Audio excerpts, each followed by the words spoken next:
Meron akong na-discover na pinipilahan na kainan dito sa Cubao. Kaya naman titikman natin yan. Ang ino-offer nila dito ay Kanto Style Fried Chicken. Na-curious nga ako kung bakit pinipilahan. Sa totoo lang, meron din nagbebenta ng fried chicken sa may Arayat. Pero ito lang talaga ang nag-iisang pinipilahan. Madalas nga ang mga customer nila dito ay mga rider, mga staff ng hotel, pati din ang mga pasahero na bumababa sa Cubao EDSA. Nagsimula sila dito ng 5 PM hanggang 11 PM or hanggang sa maubos ang paninda nila. Yung manok naman nila dito ay nakamarinate na kaya malasa at malutong.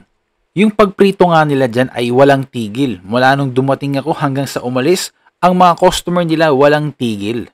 Yung kanin nila dito hindi lang basta plain rice dahil nilalagyan pa nila ito ng konting chorizo para dagdag lasa tapos toyo at asin. Kaya nga ang dami nag-extra rice dito kahit ang dami na ng rice na nakasama.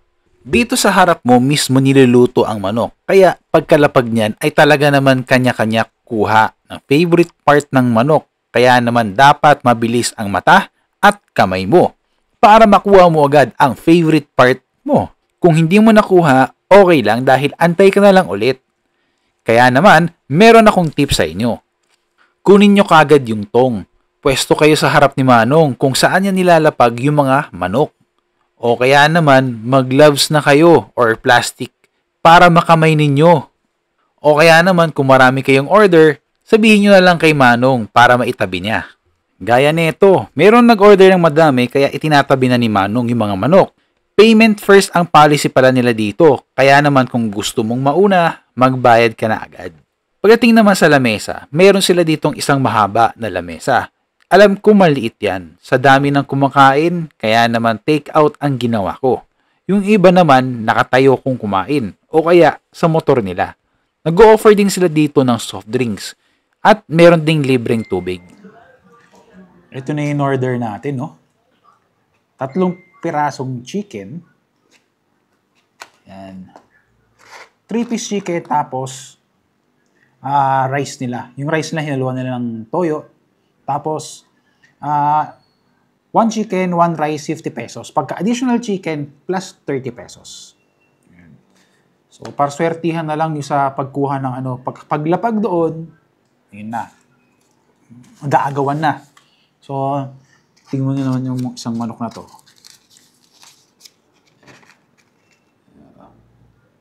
Tingnan natin, oh. Kung luto ba, no? Tingnan natin. Lutong-luto.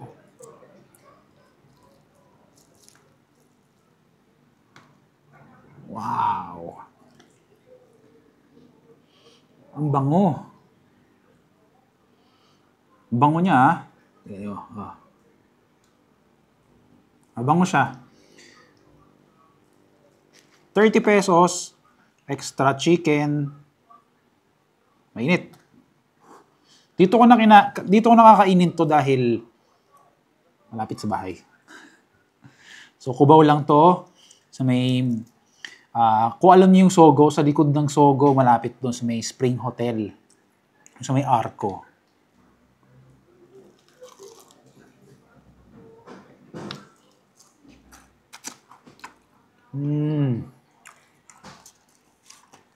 Crispy.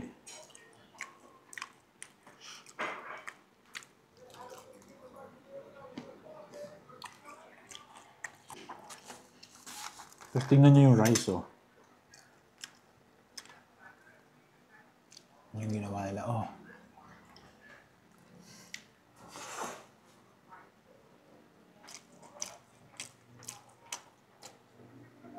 May konting lasa na. 30 pesos. Yung rice na to, wala tong extra. Kasi ganyan kadami, isang styro. 20 pesos lang pagka extra rice ka pa.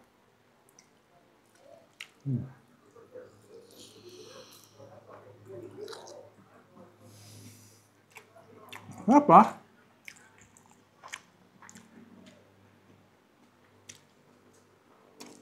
Kanto fried chicken.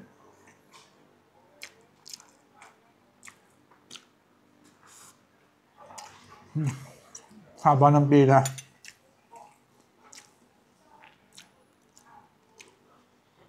Nagkisiksikan. Pero, kaya naman pala. Kasi masarap. Masarap siya.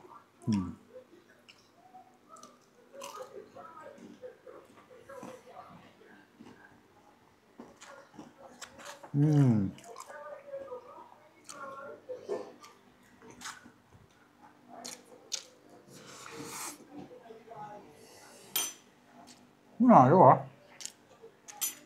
Para sa mga US friends natin dyan, sigurado ako namimiss nyo na to.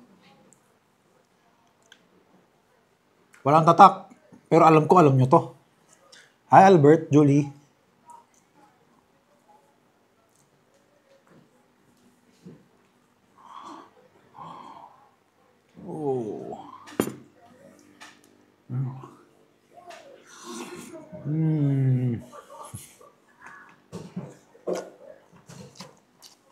Bawal na yun eh.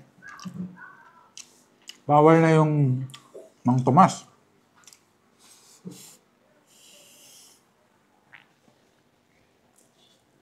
Oh, ano? Tigas? Hindi. Malambot, no? Crunchy? Crunchy. Sino matikman?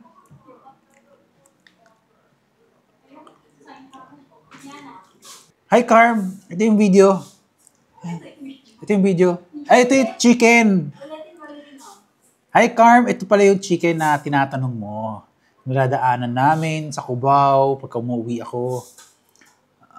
Tingnan natin na ito. Uy. Uy, nahuhulog na. Malambot siya.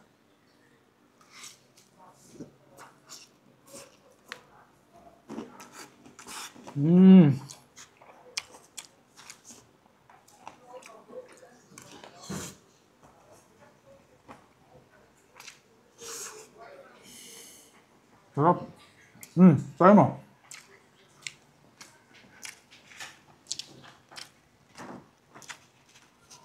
Crunchy ba yan? Isa lang. Isa lang, malaki yan. Yan, pwede na yan. Ah. Ah!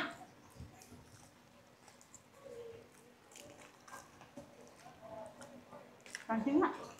Crunchy, di ba? Nandun pala sila ng 5 p.m. hanggang 11 p.m. or until meron silang manok na may ibebenta.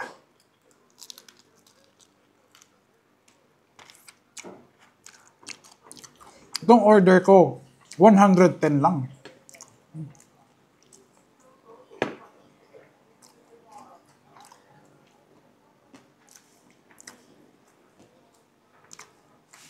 $110 lang to.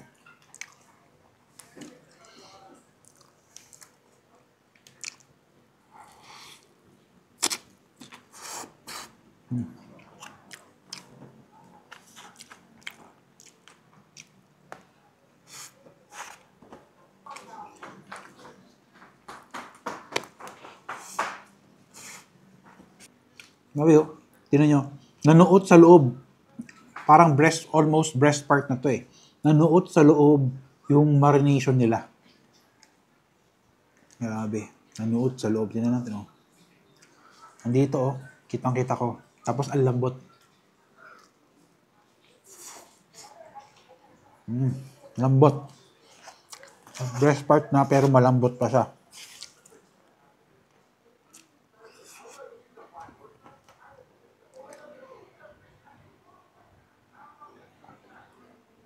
Uy!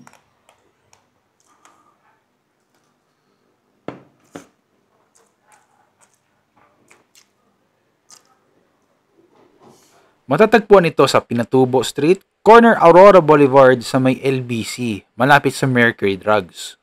Nagbubukas sila dito ng 5 ng hapon hanggang sa 11 na ng gabi. Ang manok nila dito ay 30 pesos at yung rice naman nila is 20 pesos lang. Big serving yun ah. Gusto mo ba ng ganitong klaseng content? Natipid, mura, sulit at honest review sa mga kainan? Tara at i-follow nyo kami. Yun lang. Bye!